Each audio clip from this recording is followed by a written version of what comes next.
Masechet Ketubot Daf Yud Gimel, on va commencer la Mishnah qui est en haut de la page. Cette Mishnah est la seconde dans la série de 4 Mishnayot dans lesquelles on retrouve une mahloket entre deux Tanaïm qui sont contre un Tana. Rabbi Yoshua face à Rabban Gamliel et Rabbi Eliezer. Dans ces 4 Mishnayot, on nous présente le même scénario, à savoir un conflit, un litige qu'il y a entre un mari et sa femme, c'est-à-dire un Hatan et Kala, par rapport à la Ketouba. Combien lui doit-il comme Ketouba? Une Ketouba de 200 zouz, une Ketouba de 100 zouz, ou une Ketouba de 0, c'est-à-dire elle a tout perdu. À chaque fois, on nous présente un cas où le mari prétend quelque chose et elle le contredit. Ça veut dire que chacun défend son droit, défend ses droits. Alors on avait vu dans la Mishnah précédente, c'était le premier scénario, Anoset Aisha velo matza la betulim. Un homme qui a épousé une femme, il n'a pas trouvé de virginité, c'est-à-dire il a épousé en tant que Betula et voilà que elle ne l'est pas. Alors quand il va se plaindre, elle va répondre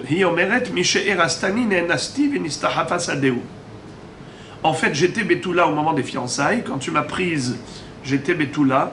Et malheureusement, après les fiançailles, j'ai été violée par un homme. C'est ton mazal qui a causé cette chose-là. Donc moi, je mérite mes 200 zouz. Vehu Omer Loki. Et là, Adchelo Erastir, Veayamikrim et Kartaout. Il ne dit pas du tout.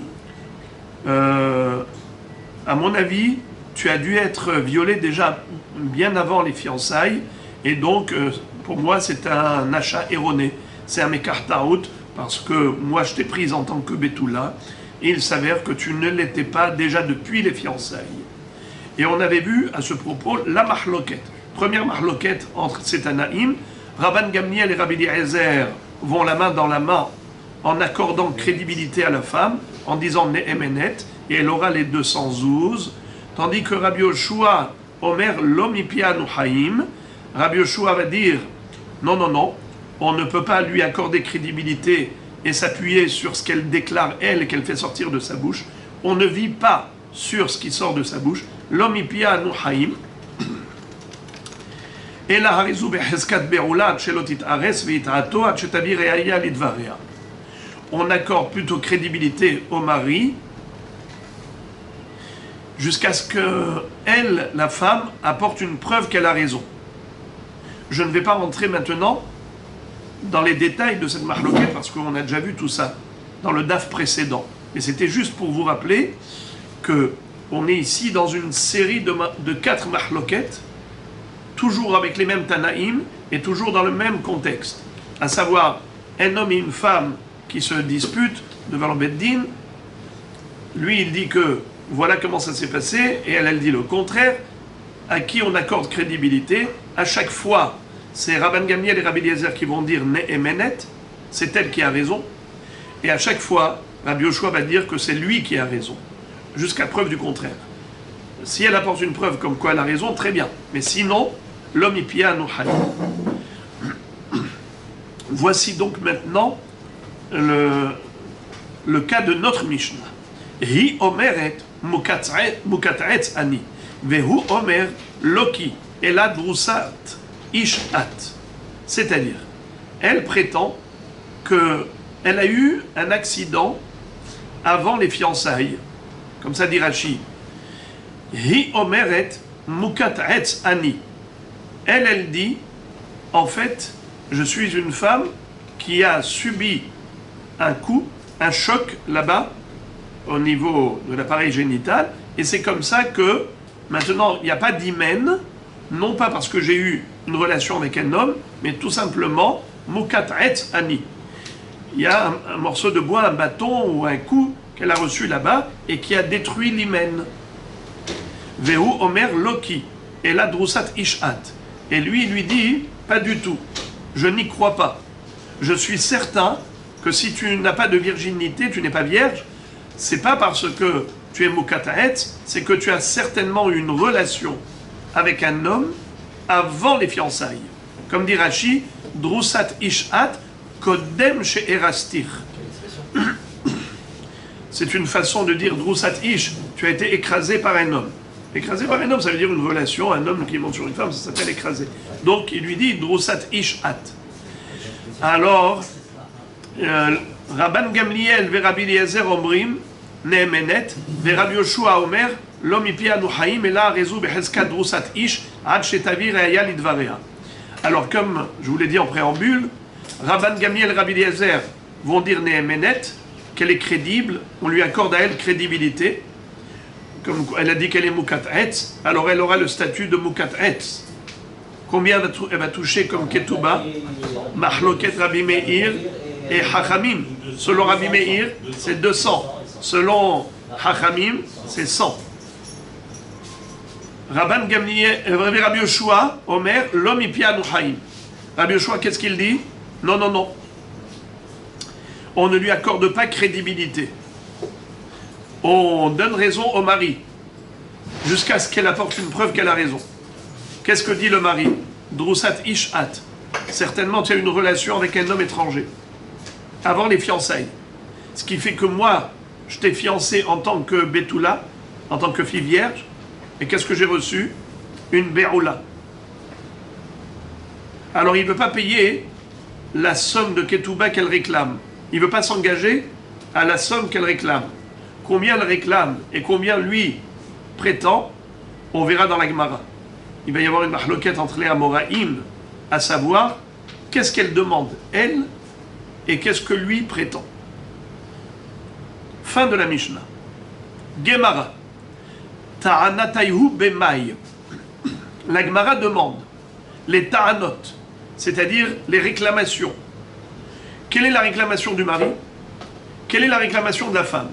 En d'autres termes, combien elle réclame d'argent comme montant de Ketouba et combien lui prétend devoir ou pas devoir.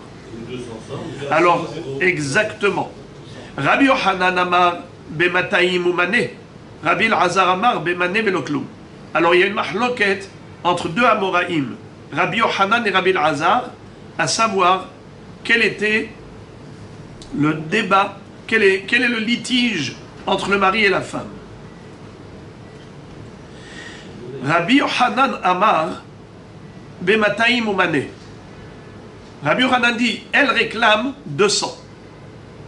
Et le mari dit, je te dois 100, mais je te dois pas 200. Elle réclame 200, et lui dit, non, je te dois que 100. Pourquoi? Pourquoi? Parce qu'elle prétend qu'elle était Mukat Etz. N'est-ce pas? Avant les fiançailles, qu'est-ce qu'elle était? Mukat Etz. Et lui prétend qu'elle n'était pas Mukat Etz, qu'elle était Be'oula, qu'elle a déjà eu une relation avec un étranger, avant. Et lui, il ne voulait pas de ça. Lui, il voulait une Betula. Alors, regardez. Rabbi Yochanan Amar Bemataim Umane, Savarla ki Rabbi Meir, De Amar, Ben Ikirba, Ben Lo Ikirba, Mataim.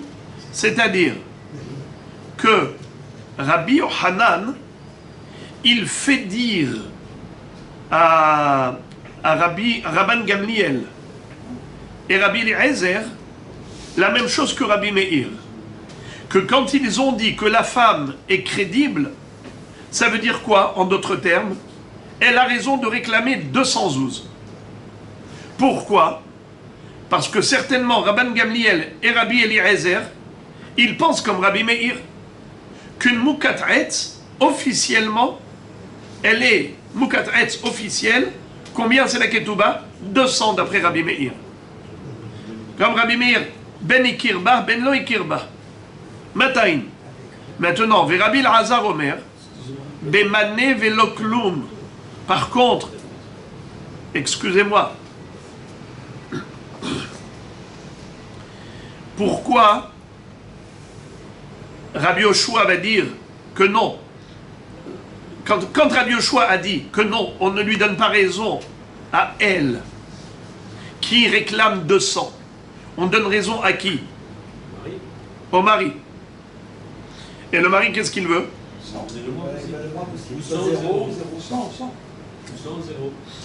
Alors, Rabbi Yochanan avait dit, Bemataim ou mané.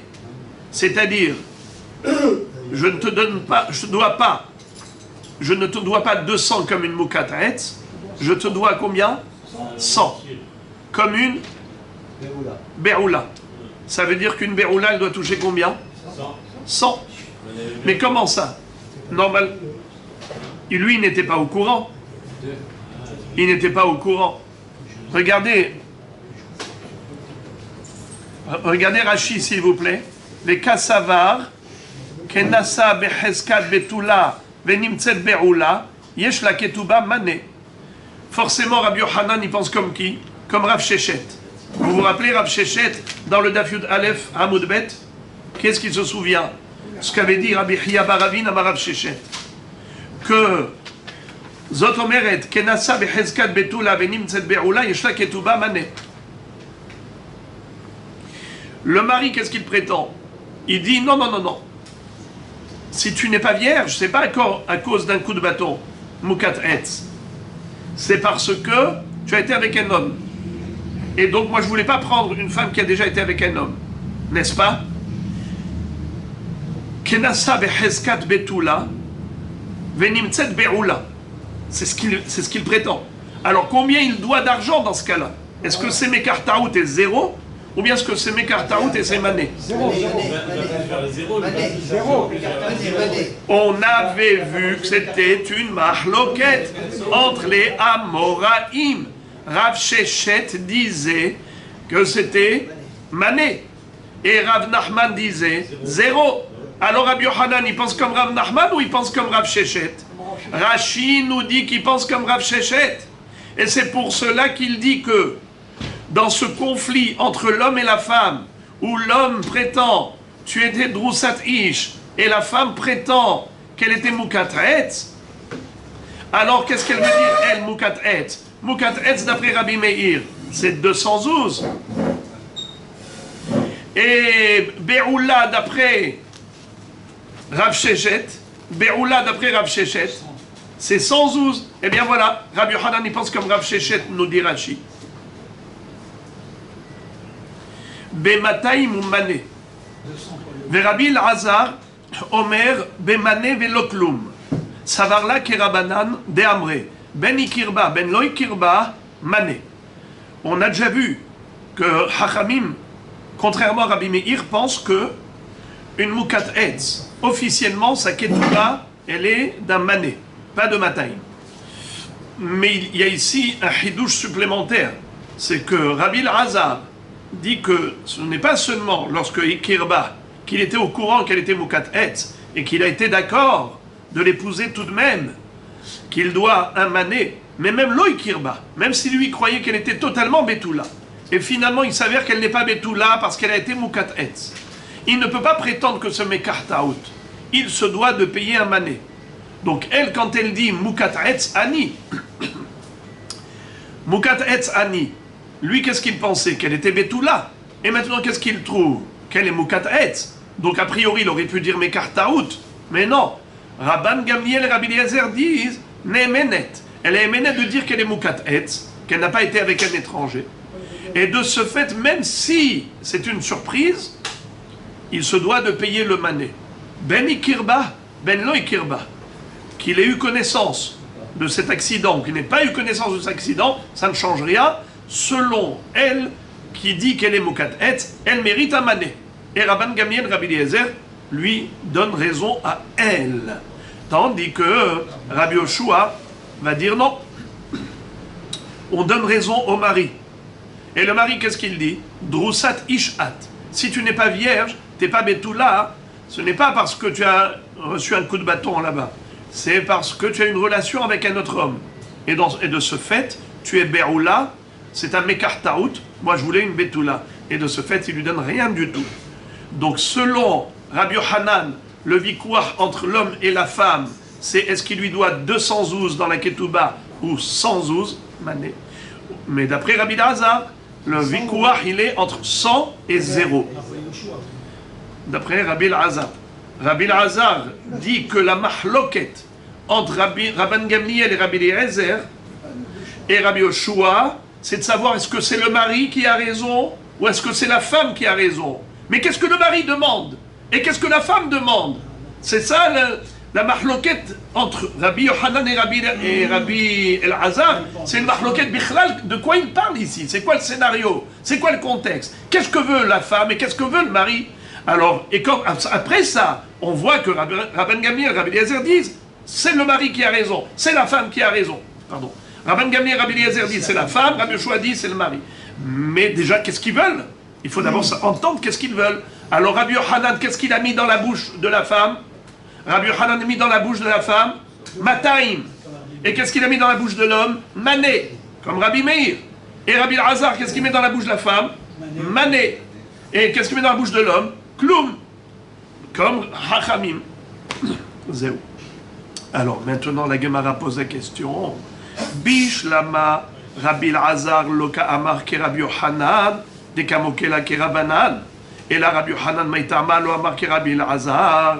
La Gemara pose une question forte. Elle dit encore Rabbi Elazar, il est tout à fait compréhensible parce que lui, il a mis au diapason Rabban Gamliel et Rabbi Eliezer avec la halacha, qui est comme Hachamim. Mais lui, Rabbi Yohanan, qu'est-ce qu'il a fait? Il a calqué Rabban Gamliel et Rabbi Eliezer sur Rabbi Meir. Mais Rabbi Meir, ce n'est pas la halacha. Rabbi Meir a dit que Mukat Etz, Ktubata Mataim. Hachamim ont dit que Mukat Etz, Ktubata Mané. On a déjà vu cette marloquette. Entre Hachamim et Rabbi Meir, la halacha est comme qui? Comme Hachamim. Alors, Rabbi Elazar, qui est un Émora, il a bien fait de mettre au même niveau Rabban Gamliel, Rabbi Eliezer et Hachamim, parce que ça correspond à la halacha. Mais Rabbi Yohanan, pourquoi il a fait ça? D'expliquer que le débat il est entre Mataim et Mea, entre Mataim et Mané. Mais quand tu dis ça, donc qu'est-ce que tu fais? Tu fais en sorte que Rabban Gamliel et comment il s'appelle, Rabbi Eliezer, ne correspondent pas à la halakha. Et Rabbi Yoshua non plus, puisque ici, 100 ou 200. Mazé. Réponse. Kassavar, Rabbi Yohanan n'avait pas le choix que de dire que notre Mishnah fonctionne d'après Rabbi Meir. Tout simplement, c'était impossible d'appliquer cette Mishnah selon Hachamim. Comment tu vas établir cette Mishnah selon Hachamim? Impossible. Kassavar kenasa behezkad betula benimtzet be'ula yeshla ketuba amane. Car lui, Rabbi Yohanan, il est d'avis comme Rav Shechet. Vous vous rappelez que je vous avais dit ça au nom de Rav Shechet, que Rashi déjà avait anticipé, il nous l'a déjà introduit cette notion, que Rabbi Yohanan il pense comme Rav Shechet. Que quoi? Kenasa behezkad betula benimtzet be'ula yeshla amane. Traduction.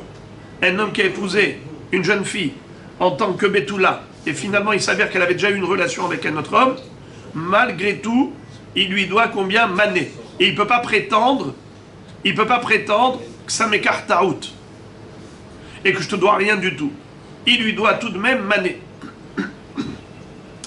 Alors maintenant, si on prend cela comme axiome de base, regardez. Hahahu ka'amar mané. C'est-à-dire, lui, l'homme, qu'est-ce qu'il dit? Je veux un mané. Je vais te donner un mané. Pourquoi un mané?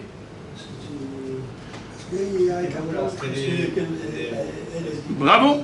Il l'a prise en tant que Betula et il a trouvé qu'elle était Drusat Ish.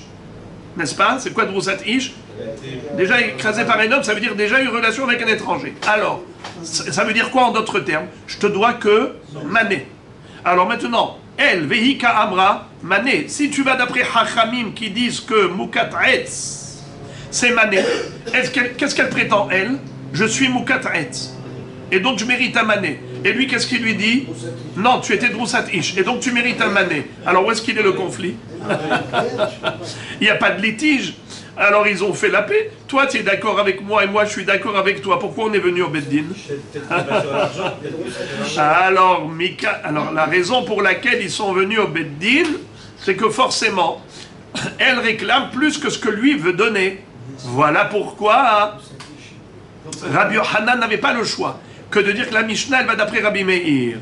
Parce que sinon, Maïka ben Ta'anadide, les Ta'anadida, qu'est-ce qu'il y a comme différence entre elle et lui? Quelle est la différence?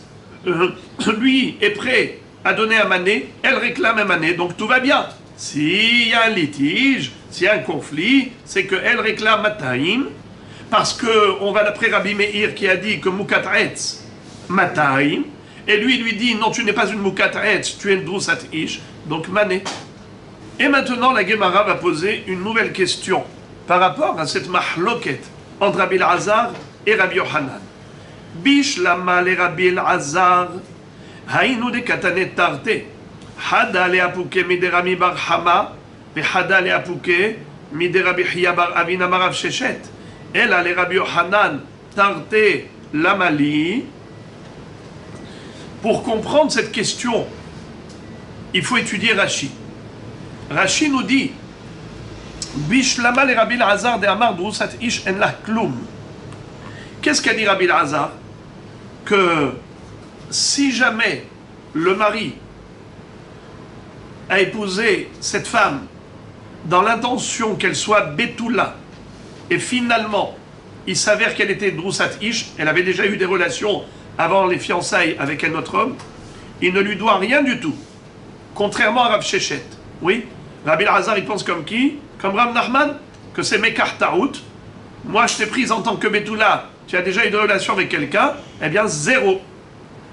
Alors dans ce cas-là, on comprend quel est l'intérêt de nous enseigner deux Mishnayot. La première Mishnah, Mahloket Rabban Gamliel, et Rabban Gamliel, Rabbi Eliezer et Rabbi Yoshua. Deuxième Mishnah, Mahloket Rabban Gamliel, Rabbi Eliezer et Rabbi Yoshua. Mais quel était le conflit dans la Mishnah précédente et quel était le conflit dans la Mishnah suivante? Dans la Mishnah précédente, Hi Omeret, Mishe Erastani ne Enasti Vinistahav Sadeu, Veu Omer, Loki Elad Shelo Erastir. De quoi on a parlé dans la Mishnah précédente? Qui est-ce qui se rappelle? C'était quoi le vikouah entre l'homme et la femme? Lui, il prétend qu'elle a été violée avant les fiançailles. Et donc, c'est Mekar Taout. Moi, je t'ai prise en tant que Betula, je te trouve Beroula. Et elle dit, c'est vrai, j'étais Beroula, mais en fait, c'était après les fiançailles. Et cette Beroula, c'était Béones, que quelqu'un l'a violée. Alors, je répète, elle prétend qu'elle mérite les Mataïm, parce qu'au moment des fiançailles, au moment des Hirousines, elle était Betula. Et ensuite, elle a été violée, ce n'est pas de sa faute à elle, c'est de sa faute à lui, c'est son mazal à lui. Tant pis pour lui. Elle n'a rien à perdre à cause de lui. Tandis que lui dit Mapitom, tu étais déjà à Beroula avant les fiançailles. Deuxième Mishnah, pareil, lui il s'attend à une Betula et il trouve qu'elle n'est pas Betula. Qu'est-ce qu'elle prétend? Mukat'etz Ani. J'ai reçu un coup avec un bois, avec un bâton avant les fiançailles. C'est pour cela que je ne suis pas Betula. Lui dit Mapitom, tu as dû avoir une relation avec un étranger. Et donc tu es Beroula. Et dans les deux cas, Mahloket, Rabban Gamliel, Rabbi Eliezer, avec Rabbi Yoshua. Rabban Gamliel, Rabbi Eliezer donne raison à la femme, Ne'emenet. Rabbi Yoshua donne raison au mari, en disant l'homme ipianu haïm. Ad shetavi raya lidvaria. Dans la Mishnah suivante, pareil. Rabban Gamliel, Rabbi Eliezer disent Ne'emenet. Rabbi Yoshua, qu'est-ce qu'il dit? L'homme ipianu haïm. On donne raison au mari. Pourquoi est-ce qu'on a besoin de deux mahloktot entre ces Tanaïm qui sont presque, j'allais dire, copier-coller? La Matzarich, Shte Mishnayot. Alors Rashi explique Bishlama le Rabbi Elazar de Amar Drusat Ish en la Kloum Hainu de Katane Tarte Babe Bematnitin Gabe Plukta de Mamona Yomeret Misherastani ne Nasti Vehi Omeret Mukat'etz Ani. Alors je peux comprendre pourquoi est-ce qu'on avait besoin de deux Mishnayot. Parce que dans les deux Mishnayot, elles parlent de Mamona. C'est quoi Mamona? c'est un problème de montant de la ketouba. Dans une Mishnah, elle prétend quoi? Mishay Rastani Nenasti. La première Mishnah, qu'elle a été violée après les fiançailles. Dans la deuxième Mishnah, de quoi elle parle? Qu'est-ce qu'elle dit? Mukat'etz Ani. Alors, dans ce cas-là, pourquoi j'ai besoin de ces deux Mishnayot? C'est toute la différence. C'est qu'est-ce qu'elle dit la femme? Est-ce qu'elle dit Mukat'etz Ani? Ou bien est-ce qu'elle dit Mishay Rastani Nenasti? Qu'est-ce que ça change? Alors, 2 secondes. 2 secondes. On comprend pourquoi est-ce qu'on a besoin. Qu'est-ce que ça change? Qu'est-ce que vous dites, Rabbi Shimon? Il faut une preuve pour le... Mais c'est toujours une... Mais Rabbi Yoshua a toujours dit ça. Rabbi Yoshua, il dit la même chose. Il faut une preuve. Il faut qu'elle amène une preuve. L'homme y Chaim. Et Rabban Gamliel et Rabbi Eliezer disent toujours la même chose. Elle est Nehemenet. Alors pourquoi on répète 2 fois la même marloquette? C'est ça la question de la Gemara. Alors encore, d'après Rabbi Elazar, je peux comprendre l'intérêt de répéter 2 Mishnayot où il y a une mahloquette entre la femme et le mari.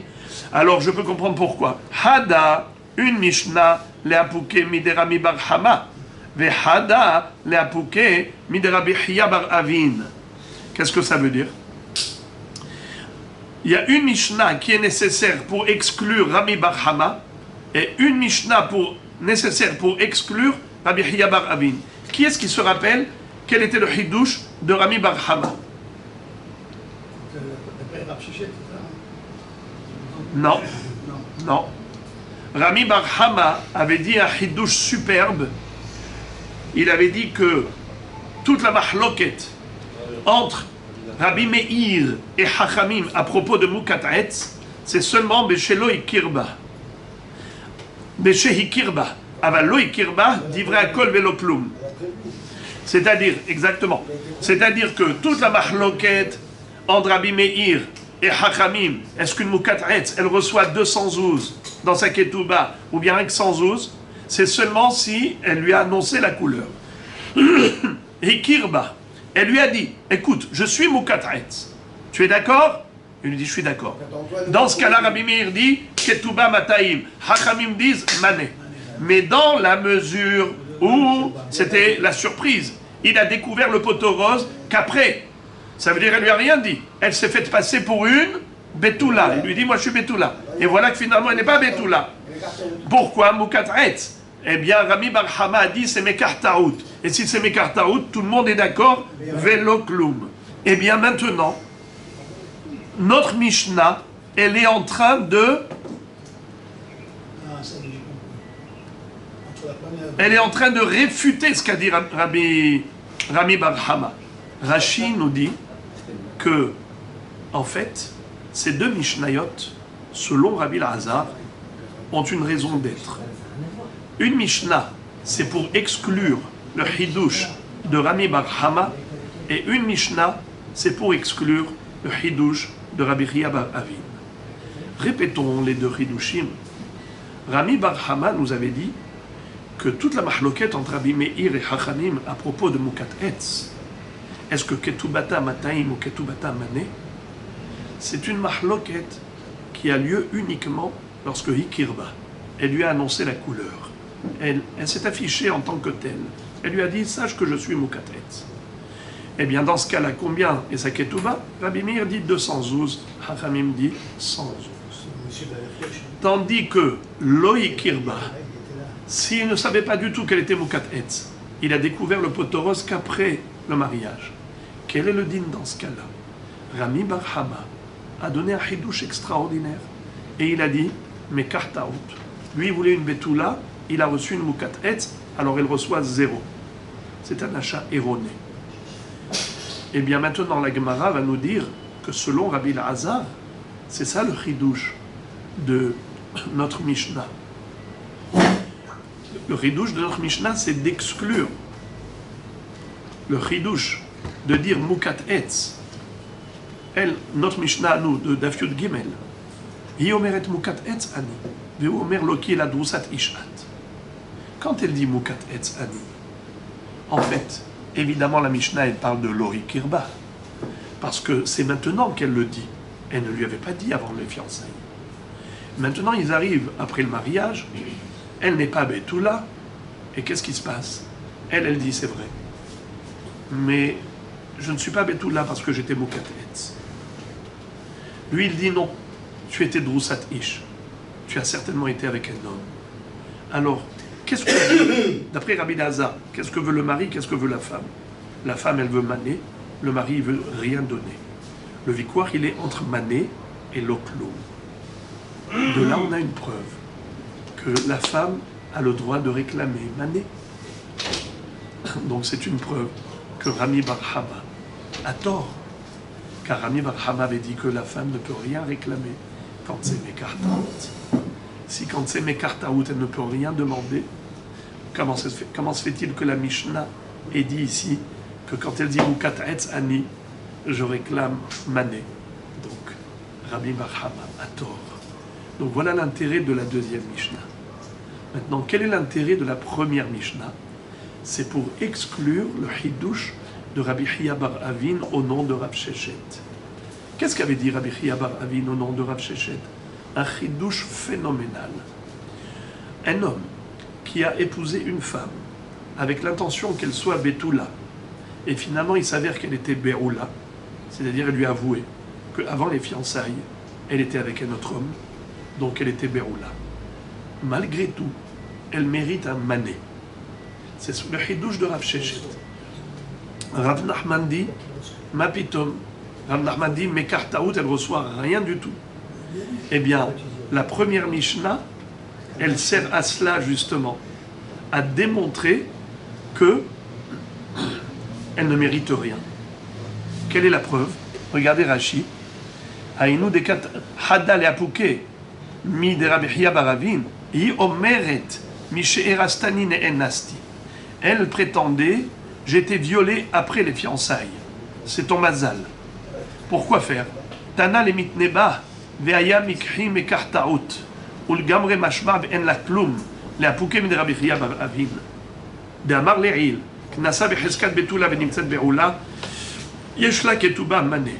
Le lachon de la Mishnah laisse entendre qu'elle reçoit zéro, puisque, regardez le Daf Yudbet Amoudbet, la Mishnah, Anoset Aisha velo matzala betulim, Yomeret Misher Astani ne'erasti v'nistahava sadeu, ve'u omer loki elad shelo erastich ve'aya mikhi mekartaout.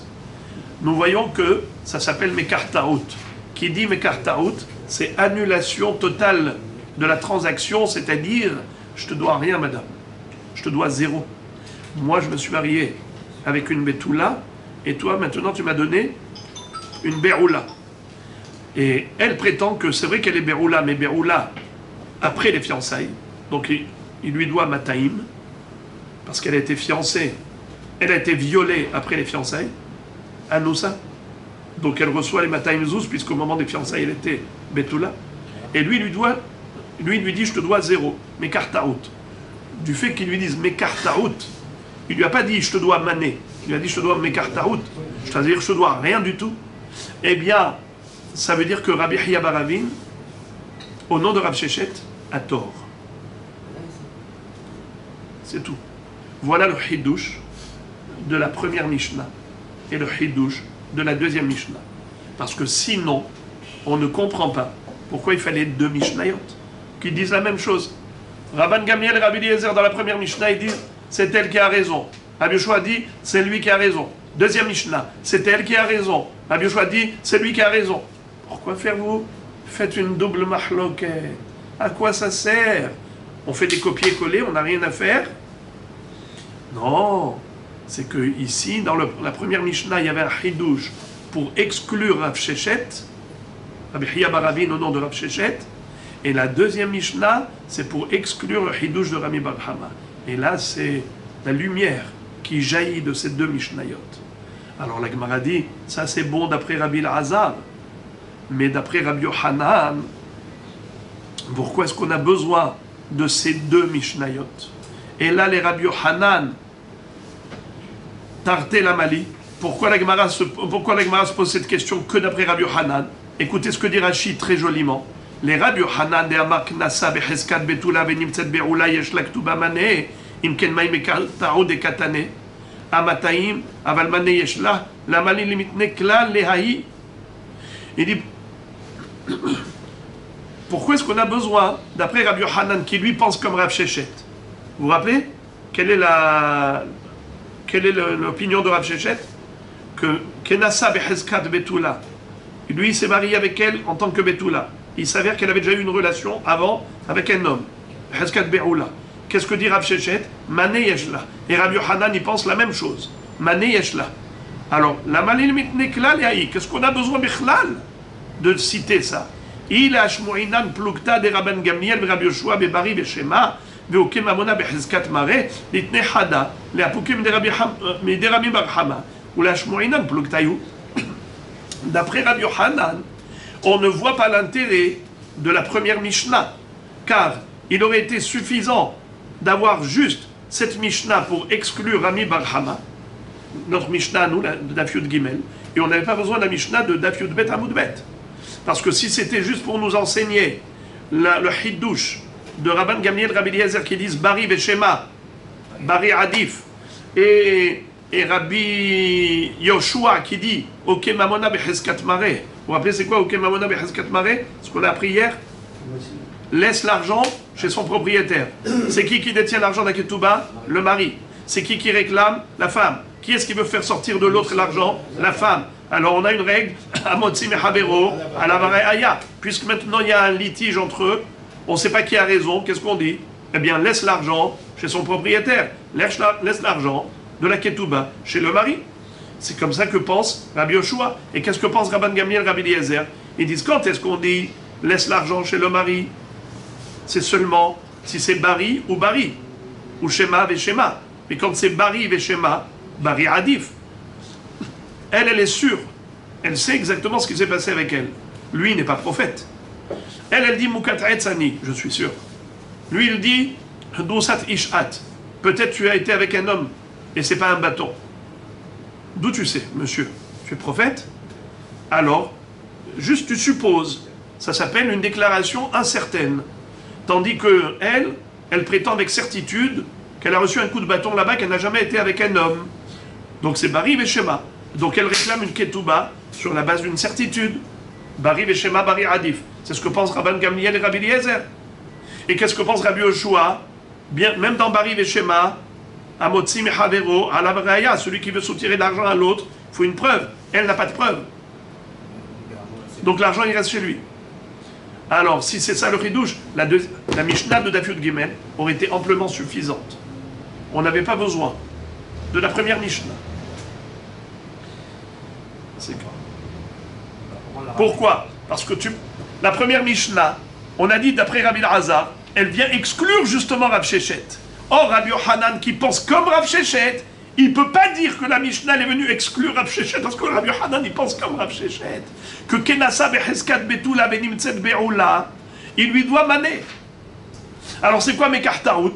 Mes kartaout par rapport à 200, mais je te dois que 100. Alors pourquoi on a écrit cette Mishnah? La première Mishnah n'a aucune raison d'être. Aïe aïe aïe, la réponse de la Gemara. Selon Rabbi Yochanan, quel était le bien fondé des deux Mishnayot? Hada leodi'acha koho de Rabban Gamliel, ve hada leodi'acha koho de Rabbi Yoshua. Une Mishnah, c'est pour te montrer la force de Rabban Gamliel. Et une Mishnah, c'est pour te montrer la force de Rabbi Yoshua. Qu'est-ce que ça veut dire? Kamaïta, la première Mishnah, leodi'acha koho de Rabbi Yoshua, c'est pour te montrer la force de Rabbi Yoshua, c'est-à-dire la grandeur du Hiddouche de Rabbi Yoshua. Bien que cette femme elle a un migo, lo mehemna. Rabbi Yoshua, il te dit, même dans le premier cas de figure, elle avait un migo et malgré tout, elle n'était pas crédible. C'était quoi le migo? Mukatetz. C'est-à-dire que lui, le mari et la femme sont venus au Beddin. Le mari dit, j'ai pas trouvé de Betoulim. Elle lui dit, c'est vrai, mais c'est parce que j'ai été violée après les fiançailles. Alors, tu ne vas pas te dérober. Les Mataim Zouz que tu me dois en tant que Betula, tu me les dois. Parce que quand tu m'as prise, j'étais Betula. Après, on m'a violée, c'est quelque chose d'autre. Donc, tu me dois Mataim. Ça, c'est... quand elle dit... comment on appelle ça? Maintenant, au cas où Qu'est-ce que lui dit le mari? Il lui dit non, certainement c'était avant les fiançailles, tu étais avec quelqu'un. Nachon? Hachelo erastir. Avant les fiançailles, tu étais déjà avec quelqu'un. Il aurait pu lui dire non. Tu as été violé peut-être, c'est pas de ma faute. Mais en tout cas, moi je te dois rien. Moi je t'ai prise en tant que Betula. Pas en tant que Beroula. Nachon? Eh bien, qu'est-ce qu'on dit? Rabbi Yoshua, qu'est-ce qu'il dit? Qu'est-ce qu'il dit Rabbi Yoshua? L'homme y pia nuhaïm. Nachon. On va d'après l'homme et pas d'après la femme. Alors Rabotai, si on donne raison à l'homme et pas à la femme d'après Rabbi Yoshua, ça c'est un immense ridouche. Pourquoi c'est un immense ridouche? Parce qu'elle avait un migo. Cette femme, elle avait un migo. Elle avait la possibilité de dire Mukat'etz Ani. Et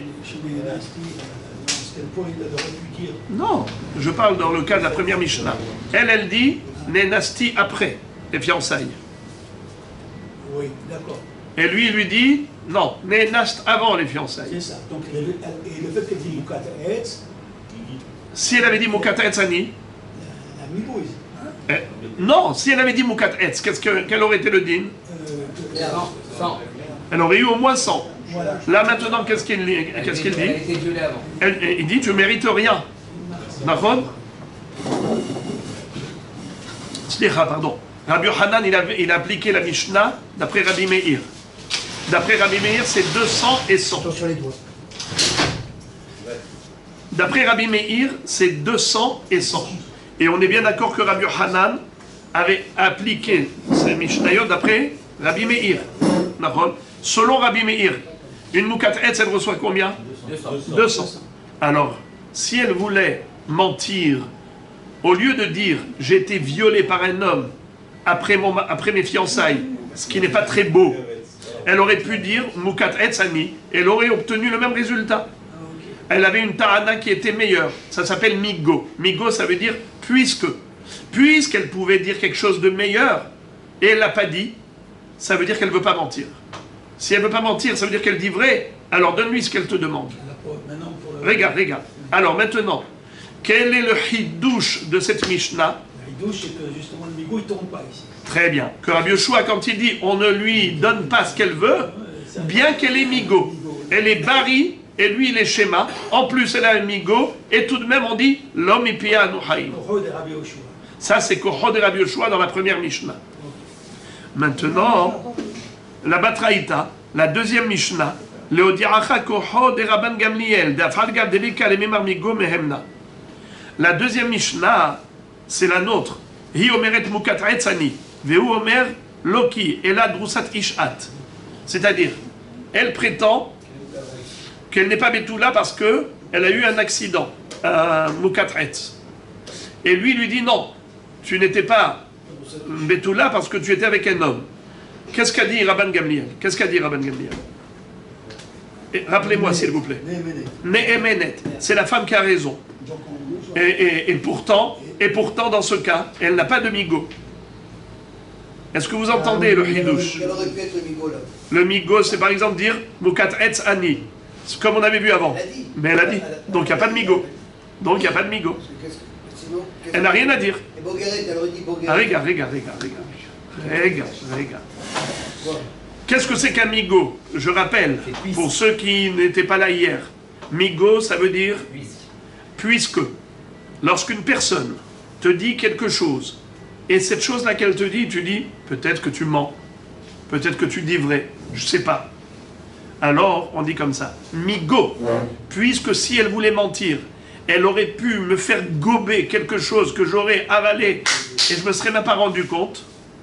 Elle n'a pas dit quelque chose pour berner les gens, pour mettre le flou dans les yeux des Dayanim. Elle n'a pas dit ça. Elle pouvait le faire et elle n'a pas dit.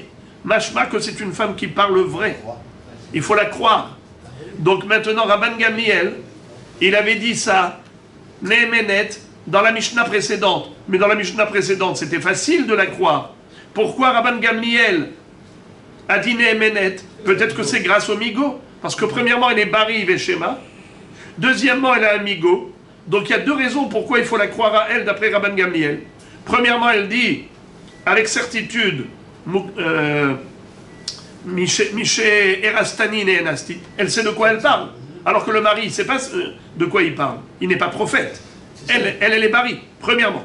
Deuxièmement, elle a un migo. Si elle voulait mentir, au lieu de dire j'ai été violée par quelqu'un après les fiançailles, elle aurait pu dire j'ai été moukat etz. C'est beaucoup plus sympa de dire moukat etz que de dire violée. C'est pas très agréable qu'une femme mariée dise qu'elle a été violée, c'est quelque chose de très désagréable pour elle.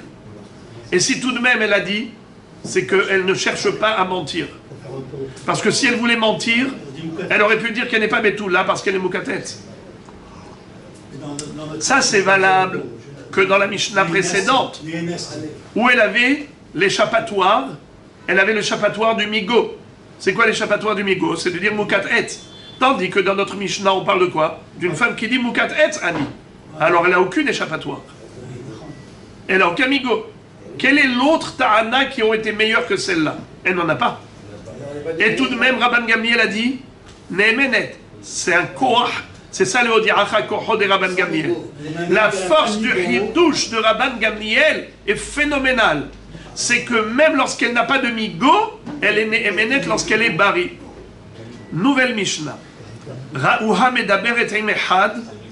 Je vous avais dit qu'on avait 4 mahloket entre Rabban Gamliel et Rabbi Yoshua. La Mishnah précédente, la Mishnah qu'on vient d'étudier, donc la Mishnah d'Afyud Bet Amoud Bet, c'est la première. La Mishnah d'Afyud Gimel Amoud Aleph en haut, c'est la deuxième. Et on a encore maintenant 2 autres mahloket dans le même daf, dans d'Afyud Gimel, regardez. Ra'ua medaberet im echad. Si on a vu cette jeune fille parler avec un homme, une jeune fille célibataire, on l'a vu en train de parler avec un homme. Ve'amru la mativo shel ishze. Et on lui a dit, c'est qui cet homme? Alors on va voir plus tard que le mot parler, on ne va pas l'expliquer, on ne va pas le traduire littéralement. On va voir que le mot medaberet, c'est une façon de dire les choses avec tsni'ut. Pour ne pas dire les choses ouvertement, on ne parle pas de relation intime d'un homme avec une femme de manière vulgaire. Et pour dire les choses de manière beaucoup plus pudique, alors on parle de parler. Alors il y en a un qui va dire que on l'a vu parler avec un homme, c'est carrément, ils ont vu par le trou de la serrure qu'elle était avec un autre homme, avec un homme, parce qu'on parle d'une célibataire. Et on l'a vu carrément, il y a des Edim, ou bien il y a ceux qui disent que Medaberet, ça ne veut pas dire qu'ils l'ont vu carrément faire l'acte par le trou de la serrure, c'est que tout simplement ils l'ont vu rentrer avec quelqu'un dans une chambre, et on suppose, mais on n'a pas vu. Ça s'appelle Medaberet. Ça veut dire qu'elle est rentrée et elle s'est isolée et tout laisse penser qu'il y a eu quelque chose. Alors maintenant, lisons la Mishnah. Ra'uha Medaberet imechad. On l'a vu parler avec quelqu'un et comme je vous ai dit, on verra 2 traductions du mot parler. Ve'amrula. Et on lui a posé la question.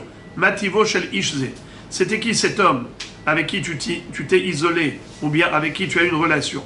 Elle répond Ish peloni ve kohenhu. C'est un homme qui était Kohen. C'est-à-dire, en d'autres termes, ce n'est pas un goy, ce n'est pas un mamzer, ce n'est pas un natin, et par conséquent, je peux encore me marier avec un Kohen. Car vous le savez, qu'une jeune fille qui a été avec un goy, elle est devenue zona.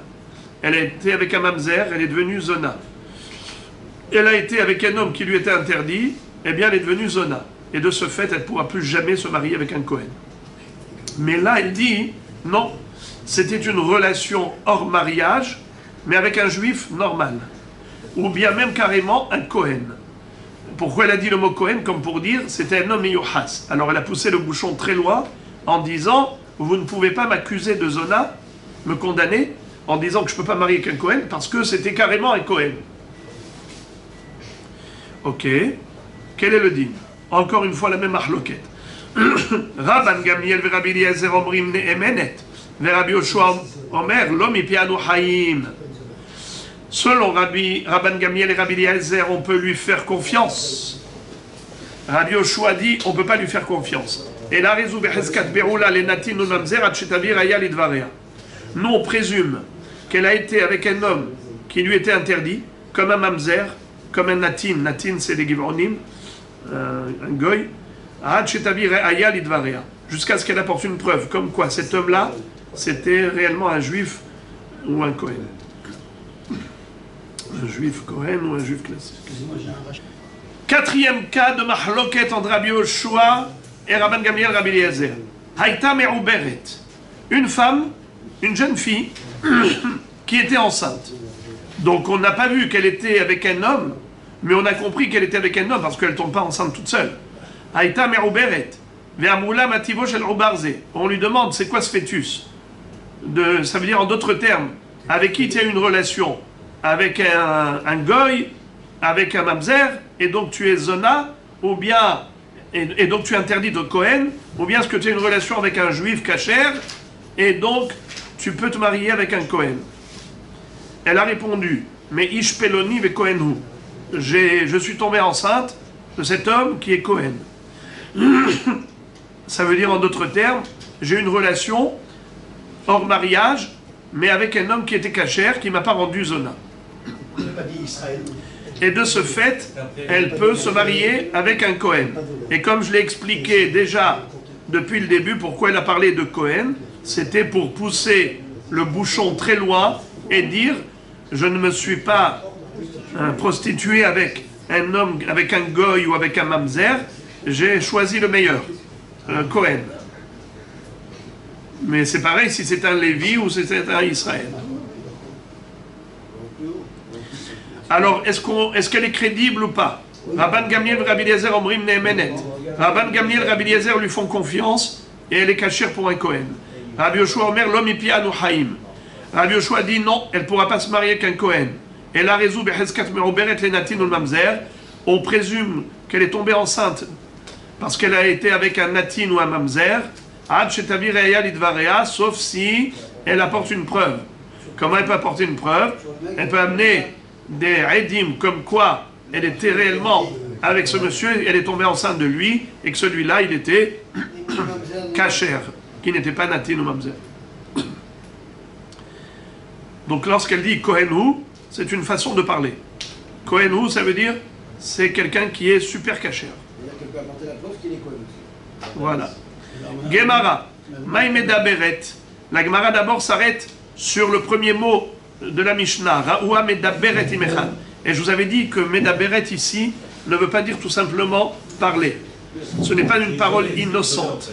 Ze'ire Amar Nistera, le Hacham qui s'appelle Ze'ire va dire qu'elle s'est isolée avec un homme. Et Rav Assi Amar Niv'ala. Et Rav Assi dit que carrément, on a vu par le trou de la serrure qu'elle était avec cet homme. Bishlama les Ze'ire, Haïnou de Katane Medaberet. D'après Ze'ire qui a dit que elle était juste en isolement, mais on n'a pas vu l'acte. De ce fait, on comprend pourquoi la Mishnah dit elle a parlé avec un homme. Ça veut dire que quand elle est rentrée en isolement, c'était pour parler en quelque sorte. Après, peut-être qu'il y a eu l'acte, peut-être qu'il n'y a pas eu l'acte, mais elle est rentrée parler avec cet homme. Donc on comprend le verbe employé par la Mishnah. Et là, les Rav Assi, Maï Medaberet.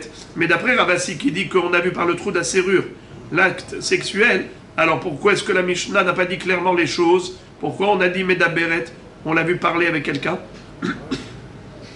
Réponse, Lishna Ma'alia. C'est pour employer un langage pudique et pas un langage vulgaire. Kedirtiv, comme on retrouve dans le Passouk, dans Michelet. Achla ou Mahatapia ve'amra lo pa'alti aven. Lorsqu'une prostituée a mangé, elle s'essuie la bouche et elle dit « je n'ai rien fait de mal ». De quoi on parle? On parle de quelle bouche? De quoi on parle? On ne parle pas de manger, vraiment. On parle d'une relation sexuelle. Et elle a mangé, elle s'est essuyé la bouche, ça veut dire qu'après s'être essuyée, elle renie totalement l'acte. Mais tu vois que le Passouk n'a pas qualifié l'acte de l'acte sexuel, ça a été appelé Achla. Ça veut dire qu'on a surnommé l'acte en disant Achila, pour employer un langage pudique. La même chose, la Mishnah a employé un langage pudique en disant Haïta Ra'ua Medaberet. Ils ont vu parler avec quelqu'un, ça veut dire ils ont vu par le trou de la serrure l'acte sexuel lui-même. Bishlama les ire haïnou de katane tarte Medaberet ou Me'uberet.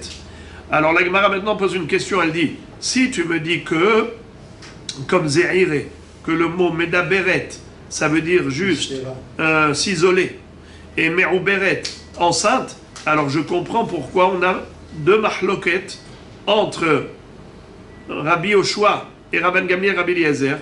Une fois la mahloket quand elle était juste Medaberet, et une fois quand elle est Merouberet. Alors, Medaberet, elle s'est isolée, Merouberet, elle a une relation, vraiment, puisqu'elle est tombée enceinte, forcément c'est par une relation. Alors pourquoi on a deux Mishnayot?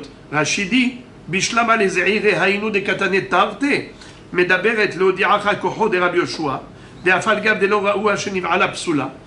Le premier cas, Medaberet, elle s'est juste isolée. Et pourquoi on nous a enseigné la marloquette dans ce cas-là? C'est pour nous montrer le grand hidouche de Rabbi Yoshua qui va dire que cette femme-là, elle est considérée zona pour un Kohen, bien qu'on n'ait pas vu clairement qu'elle a eu une relation sexuelle. Le simple fait qu'elle se soit isolée nous laisse présumer qu'ils ont eu une relation et donc elle est psoula la Kohen. Et la deuxième partie de la Mishnah, Umeru Beret, le Odiacha Koho de Rabban Gamliel. Et la deuxième marloquette, c'est quand elle était enceinte qu'on est sûr et certain qu'elle a eu une relation avec un étranger. Et malgré tout, Rabban Gamliel a dit qu'il faut la croire quand elle dit « je suis kasher la keuna » parce que l'homme avec qui j'ai été, c'était un homme kasher, c'était Ishpeloni Kohenhu. En d'autres termes, j'étais avec un homme, c'était pas un goy, ce n'était pas un mamzer, donc je ne suis pas zona pour m'interdire au Kohen. Eh bien, en effet, c'est un grand hidouche de dire que Rabban Gamliel lui donne crédibilité à cette femme pour dire qu'elle n'est pas zona, même lorsqu'on est sûr et certain qu'elle a une relation avec quelqu'un puisqu'elle est enceinte. Donc voilà pourquoi les deux parties de la Mishnah étaient utiles. Alors ça c'est compréhensible d'après Rabbi Eliezer. Et là les Rav Assi tarte la Mali. Mais d'après Rav Assi qui dit que Medaberet, ça veut dire qu'ils ont eu une relation sexuelle. Ils ont vu ça par le trou de la serrure qu'elle a eu vraiment une relation. Mais Oberet, ça veut dire qu'elle est enceinte. Ça veut dire qu'on est sûr et certain qu'elle a eu une relation. Donc c'est exactement pareil. Ça ne sert à rien de nous parler de deux cas de figure qui veulent dire la même chose.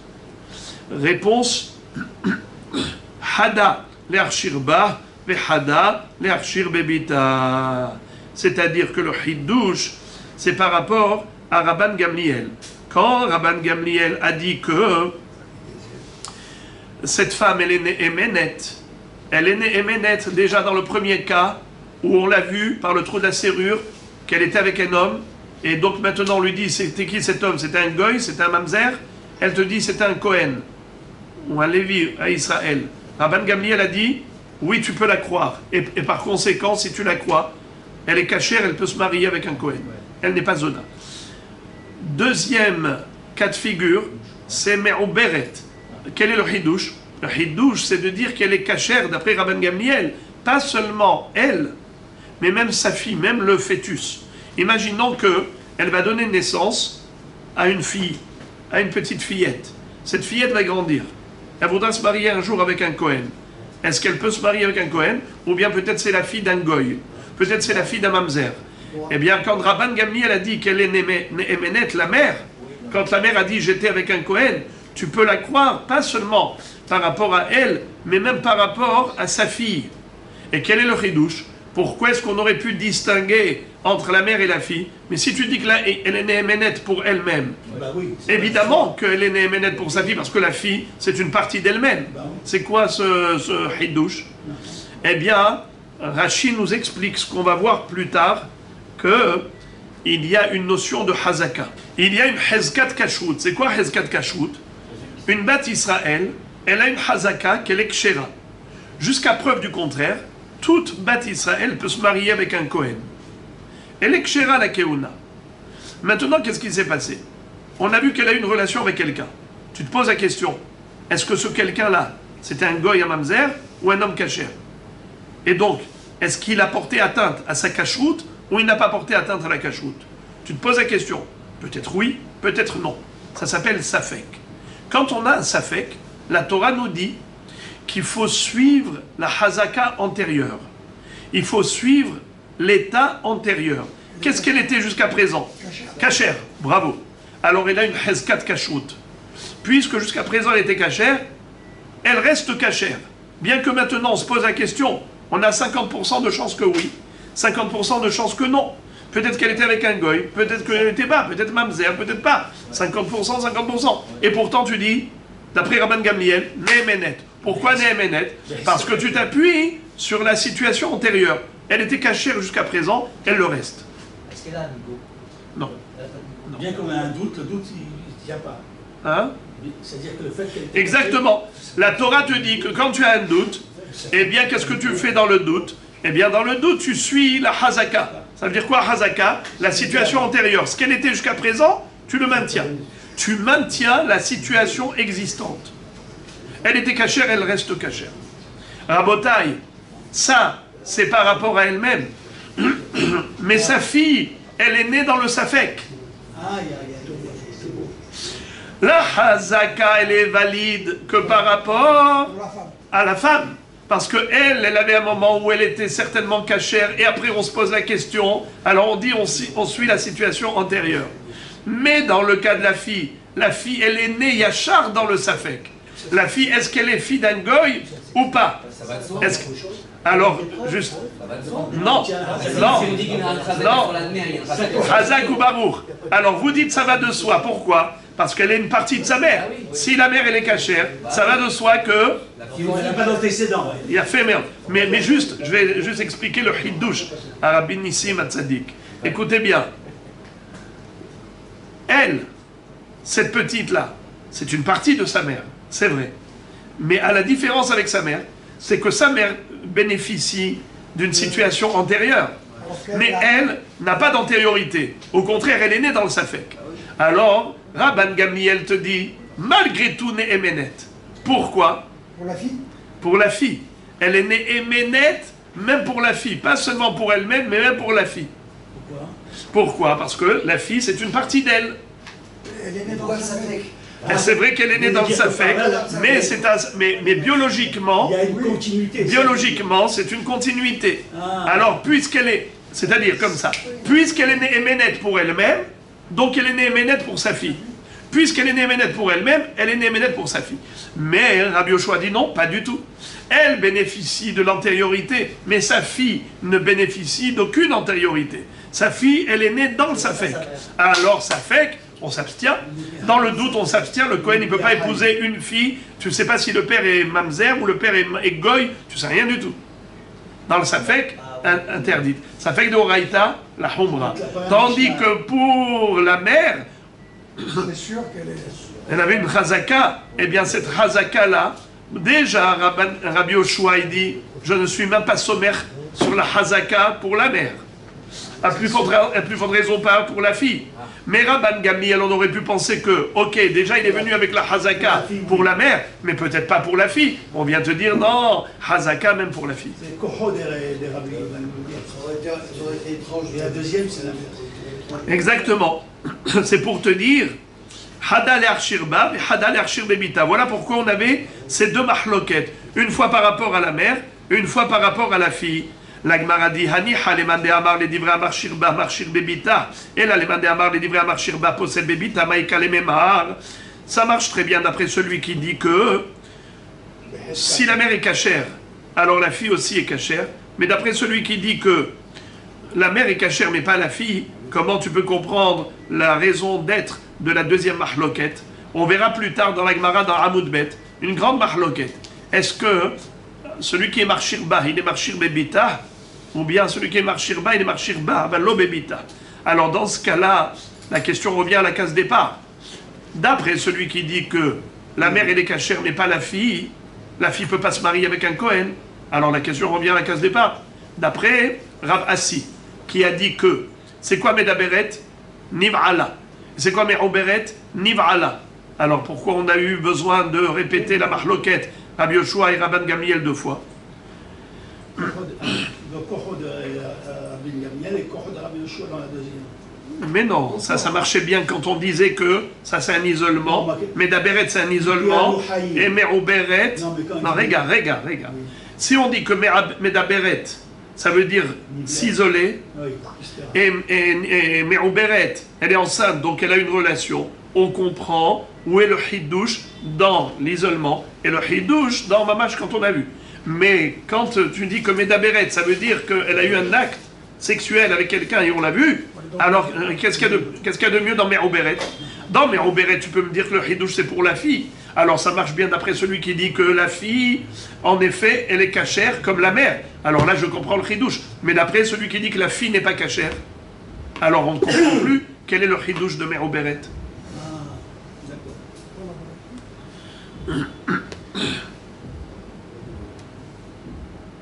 Rav Assi, savoir qu'Eman de Amar les livrés à marchir bar, marchir bebita. La réponse, elle était prévisible. Eh bien, tout simplement, Rav Assi, il pense comme celui qu'on verra dans le Hamoudbet, que pas seulement la mère est cachère d'après Rabban Gamliel, même la fille est cachère d'après Rabban Gamliel. Et de ce fait, on comprend que Vadaï, qui a un hidouche plus grand au niveau de la fille que par rapport à la mère, car la mère, elle bénéficie de la Heskat Kashrut, mais la fille ne bénéficiait pas de la Heskat Kashrut. Et pourtant cachère, donc c'est la raison pour laquelle il fallait les deux Mahloktot. Maintenant, Amar les Rav Papa les Abaye, les Zahiré de Amar, Maï Medaberet Nistera, Ve Amar Rabbi Yoshua lo Mehemna, Ha Amar Rav, Malkin ala Yihoud, Ve En Osrin ala Yihoud, Lima de lo ke Rabbi Yoshua, qu'est-ce que ça veut dire? D'après Zahiré, ça veut dire quoi Medaberet? Elle s'est isolée, n'est-ce pas? Elle s'est isolée. Rav disait que quelqu'un qui s'isole avec une jeune fille, eh bien on doit lui donner Malkout, c'est-à-dire pas Malkout Minatora, mais Mardout. Une femme ou un homme qui se sont isolés, même quand ils étaient Pnouya, eh bien on leur donne des coups. Pourquoi est-ce qu'on leur donne des coups? Parce que on n'a pas le droit de s'isoler. David Amelech, depuis l'histoire de Amnon et Tamar, il avait été gozer que Yihoud à la Pnouya. Même une célibataire, on n'a pas le droit de s'isoler avec un homme. Un homme n'a pas le droit de s'isoler avec un célibataire. Et sinon, ils reçoivent des coups. D'après qui? D'après Rav. Rav disait Malkin ala Yihoud. Ve'en osrin ala Yihoud. Mais attention, on ne va pas dire que la femme, elle ne peut plus se marier avec un Kohen. Parce que si elle a fait Yihoud, elle s'est isolée avec un homme, peut-être qu'ils ont une relation. Et s'ils ont une relation, donc peut-être que c'était un goy ou un mamzer, donc elle est zona, et donc elle est interdite au Kohen. On ne dit pas tout ça. En osrin ala Yihoud. Mais a priori, ça va à l'encontre de Rabbi Yoshua, puisque d'après Zahiré, c'est quoi Medaberet? Yihoud, elle s'est isolée. Nachon, Nistera. Et si elle était en Yihoud, d'après Rav qui disait que elle n'est pas interdite au Kohen, il contredit Rabbi Yoshua qui a dit que oui, elle est interdite au Kohen. Alors Rav, il contredit Rabbi Yoshua. Lima deloke Rabbi Yoshua. Est-ce que Rav, il n'est pas d'accord avec Rabbi Yoshua? La réponse d'Agmara, Afilotema Rabbi Yoshua, Ma'ala Asubi Yochassin. En fait, Rashi explique qu'ici on parlait d'une Eshet Ish. Une Eshet Ish qui était en Yihoud, qui s'est isolée avec un homme. Alors, Rav a dit, cette femme, elle n'est pas interdite à son mari. Une Eshet Ish qui s'est isolée avec un homme, on n'a pas vu qu'elle a une relation avec lui, on ne va pas dire que cette femme, elle est interdite à son mari. Pourquoi? Parce qu'il y a eu Yihoud, c'est sûr qu'on va lui donner des coups. On va lui donner des coups, mais on ne va pas l'interdire à son mari. Pourquoi on va lui donner des coups? C'est que Midera Banane, pour lui donner une bonne leçon, qu'il ne refasse pas des bêtises pareilles. Mais on ne va pas dire que certainement il a une relation sexuelle, et que donc elle est interdite à son mari. Non. En osrim ala Yihoud. Alors la question elle est, pourquoi Rabbi Yoshua dit qu'elle n'est pas née Emenet? L'homme ipia anuhaim. Rabbi Yoshua, il parlait de Kohen, pour se marier avec un Kohen. Pour se marier avec un Kohen, elle ne peut pas se marier avec un Kohen. Pourquoi? Parce qu'elle s'est isolée avec un homme et on ne sait pas qu'est-ce que c'était. Qui il était? Est-ce qu'il était goy ou pas? Est-ce qu'il était mamzer ou pas? De ce fait, puisqu'on ne sait pas, Hachamim ont mis des ma'alot dans les Yochassin. Pour les Kohanim, ils ont mis la barre très haut. Et rien qu'un Yihoud avec un homme rend cette jeune fille déjà Psula, la Kohen. Comme ça dit Tosfot, Omer Abenutam, de Afalgab de Malkin ala Ihud, Aire Bipnouya, En Osrim ala Ihud, lo Aire la Be'eshet Ish. Ça veut dire que ici, les coups qu'on donne, c'est des coups qu'on donne même à une jeune fille célibataire. Comme on a dit que Amnon et Tamar était célibataire, et comme elle s'est retrouvée en Yehoud avec Amnon, il a violé. Depuis, David Amelech a décrété qu'on n'a pas le droit de se retrouver en Yehoud même avec des célibataires. Alors, je résume, le Hidouche ici, c'est qu'il n'y a pas de mahloket entre Rav et Rabbi Yoshua. Chacun il parle d'autre chose. Rabbi Yoshua qui a dit que la femme, elle n'est plus cachère, c'est pour un Kohen. Ma'ala asu beyohasin. Et Rav qui a dit qu'on n'interdit pas la femme, on parle d'une échette ish, qui s'est retrouvée en isolement avec quelqu'un, eh bien on n'interdit pas cette femme en disant c'est sûr qu'elle a été avec cet homme, et donc elle est interdite à son mari. Métivé. La Gemara maintenant pose une question sur Rav. Métivé. Pardon, excusez-moi. Pas sur Rav, sur Ze'iré. Métivé. Raoua shenichnesa im echad la seter o la hurba. Ve'amru la mativo shel ish ze. Kohen u ben Ahia bahu. Rabban Gamliel ve'Rabbi Eliezer omrim ne'emenet. Rabbi Yoshua omer lo mipi anu chaim ela rezu becheskat be'ula lenatinu mamzer. עד שתביא ראיה לדבריה. בישלמה לזעירי היינו דקתני תרתי. לסתר או לחורבה. אלא לרבסי דבר נבעלה תרתי למלי. La kushia, c'est une objection adressée à Rav Assi. Vous vous rappelez? Qu'est-ce qu'a dit Rav Assi? Qu'est-ce qu'avait dit Ze'iré? La mahloket était entre eux. Que veut dire Medaberet? Ze'iré a dit c'était juste un isolement. Mais Rav Assi a dit Medaberet, ça veut dire vraiment ils ont eu une relation. Rav Assi qui dit qu'ils ont eu vraiment une relation, alors on a un problème avec cette braïta. La braïta dit comme ça. Regardez les 4 derniers mots de la page Yud Gimel Amud Aleph en bas. Ra'uha shenichnesa im ehad la seter o la hurba. On a vu une femme rentrer en isolement avec un homme ou dans une hurba. Hurba, c'est une maison délabrée. Les maisons délabrées servaient aux prostituées. Alors regardez-moi ça. Il y a écrit que si on l'a vu rentrer à cette fille, on l'a vu rentrer la seter ou la hurba. Ve'amrula mativo shel ishze. Après en sortant, on les a vu sortir de là-bas. On a interrogé la femme, la jeune fille. On lui dit, dis-nous, c'était qui cet homme? Elle a dit Kohen hu ou ben Ahi Abba hu. C'est un Kohen et c'est mon cousin.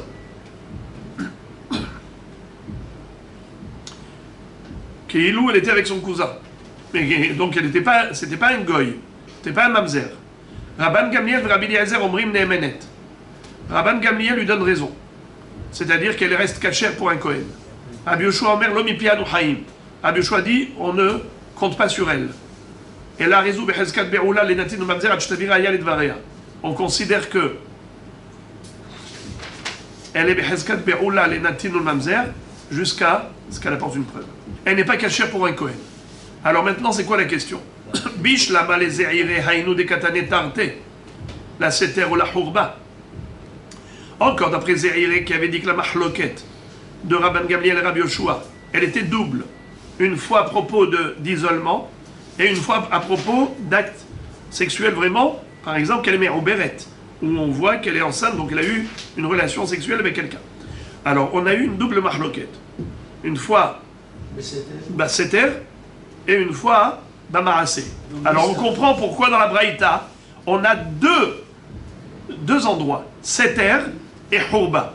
Pourquoi on avait besoin de dire Seter ou Hurba? En isolement ou dans une maison délabrée. Regardez le premier rachis de la page. Les Hurba, Stama Lib'ila Shumakom Niznut. Alors maintenant, on comprend que dans cette baraïta, en fait, on a la double mahloket entre Rabban Gamliel et Rabbi Yoshua. Ce qu'on a vu la Mishnah en deux parties, On le voit dans la Braïta en une fois. Elle s'est isolée, là, il a... Bravo! Elle s'est isolée et Hourba, elle a eu un rapport. On comprend pourquoi on a parlé de deux endroits, Seter et Hourba. Mais, d'après Rav Assi, Nibelet, מה אכפת לי ממנו? hein? Non, que c'est Nibelet, on sait, d'après Rabassi, donc... D'après Rav Assi, pourquoi est-ce qu'on a les deux, Seter et Hourba, puisque pour lui, la mahloket entre Rabban Gamliel et Rabbi Yoshua, elle était que dans le cas de Nivelet. Tarté la Mali. Alors pourquoi est-ce qu'on a donné deux endroits, Seter et Hourba? Réponse Hada Katane, la Seter des Hourba. Il faut retirer le mot O et écrire Seter des Hourba. C'est-à-dire qu'ils se sont retrouvés en isolement dans la Hourba, c'est-à-dire qu'ils ont eu vraiment une relation. La Gemara dit, mais comment tu peux enlever le O? Veha Seter O le Hourba Katane. Veha le Seter O le Hourba Katane. C'est écrit le mot O. Comment tu as fait pour le gommer? Hada le Hourba de Mata ve Hada le Hourba de Dabra. Alors il faut dire qu'il y a en fait deux Hourba. Il y a la Hourba qui est en ville et il y a la Hourba qui est en dehors de la ville. La Hourba de Mata, quelle est la différence entre Hourba qui est en ville et Hourba qui est en dehors de la ville?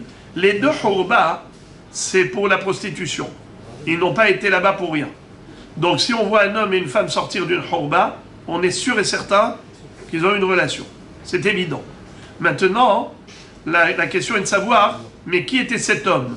Est-ce que cet homme-là, c'était un homme kasher, un juif, ou bien est-ce que c'était un goy ou un mamzer? C'est-à-dire, si on va d'après le rov des gens du monde, Rabotaï, c'est quoi le rov des gens du monde? La majorité des gens? Goy. Très bien. Si on va d'après le rov des habitants de la ville d'ici, c'est des juifs, kasher. Alors, il y a une différence entre Hourba Bemata et Hourba Bedabra. Il y a une différence entre une maison en ruine qui est ici dans la ville et celle qui est en dehors de la ville. Si c'est dans la ville, alors on dit que Behemet, on lui accorde crédibilité, elle est cachère. Pourquoi elle est cachère? Parce que le rov des gens sont d'ici, sont des juifs. Mais tandis que si c'est Bedabra dans le champ n'est pas dans la ville, donc de ce fait, il peut y avoir un homme venu de nulle part ou de partout. Et de ce fait, la majorité des gens ne sont pas des juifs. Et de ce fait, elle est zona. Alors on nous dit comme ça. Tarte Hourba Mata Hada le Hourba de Mata ve Hada le Hourba d'Abra. Utsriche. Et on avait besoin de nous enseigner les deux cas de figure. Dei Hashmoinan Hourba de Mata בהק אמר רבן גמליאל, משום דרוב כשרים אצלה, אבל לחורבה דדברה דרוב פסולים אצלה עם המודל רבי יהושע. באמת, רבותיי, c'est extraordinaire. Rabban Gamliel, quand il dit qu'elle est cachère, c'est même quand c'est une Hourba qui est dans le champ. Pourquoi? Parce qu'elle est née éménette. Quand elle dit j'étais avec un Kohen, j'étais avec un juif cachère, elle est née éménette pas seulement en ville, où la majorité des hommes sont des kshérim, même dans le Midbar. Et si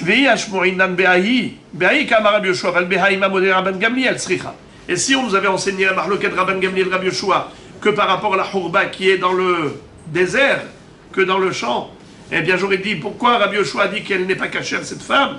Parce que le rov des gens sont des goïms. C'est pour ça qu'il a rendu non cachère. Mais si c'était une Hourba qui est dans la ville où la majorité sont juifs, peut-être que Rabbi Yoshua dirait qu'elle est cachère. C'est pour ça qu'on avait besoin de nous enseigner la double mahloquette entre Rabban Gamliel et Rabbi Yoshua, Hourba de Mata et Hourba de Dabra, pour nous dire que celui qui dit qu'elle est cachère, elle est cachère aussi bien quand ça se trouve à l'extérieur comme à l'intérieur, et celui qui dit qu'elle n'est pas cachère, elle n'est pas cachère aussi bien quand la Hourba elle est à l'intérieur de la ville comme à l'extérieur.